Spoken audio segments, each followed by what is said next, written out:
L'Envol, c'est né d'une rencontre entre Paul Newman et Henri et Christina Tesna du Moncel dans les années 90, en 94 exactement. Paul Newman avait créé ce concept de camp en 88, donc pour accueillir des enfants gravement malades dans le Connecticut. Et il a voulu que ce type de camp puisse exister à travers le monde et notamment en Europe. Le rôle des bénévoles à l'Envol, il est primordial. Il est d'accompagner les enfants et les aider à rétablir la confiance en eux qu'ils peuvent avoir perdue à cause de leur maladie. Donc ils sont là pour les rassurer, être présents autour d'eux, les écouter et surtout les valoriser suite à toutes les belles activités qu'ils ont réussi à faire. Alors pour concevoir les activités, c'est très simple. Je sélectionne toutes les activités que les enfants adorent en général et je leur applique la thérapie récréative, c'est-à-dire que je vais enlever toute la compétition, je vais la remplacer par l'inclusion,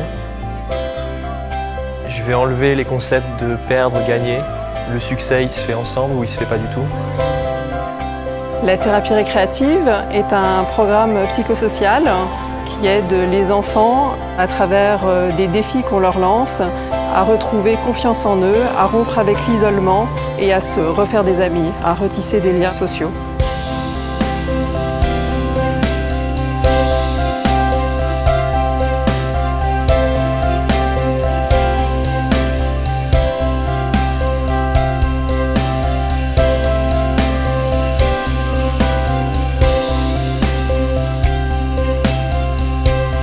Pour créer une activité par la thérapie récréative, ce que je vais faire en fait, c'est que je vais y mettre des étapes.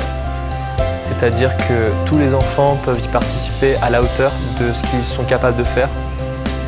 Pour faire simple, le mur d'escalade, on n'est pas tous obligés d'aller tout en haut des 9 mètres du mur. Si tu fais les 2 mètres, c'est déjà super. Tu as atteint les 2 mètres, tu peux aller aux 3 mètres. Tu as fait les 3 mètres, tu vas jusqu'aux 9. Et on fait ça pour toutes les activités, de façon à ce que les enfants voient le cheminement, qu'ils voient comment ils ont progressé.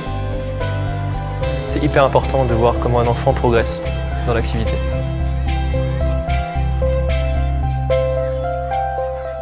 L'Envol a accueilli depuis sa création 7000 enfants. Nous, en fait, notre pensée, c'est que pour que l'enfant malade aille mieux, il est indispensable de considérer aussi son bien-être au niveau de la famille et qu'il est important aussi de s'intéresser à la famille. D'où ces séjours famille et frères et sœurs que l'on projette de mettre en place dans les 2 années à venir.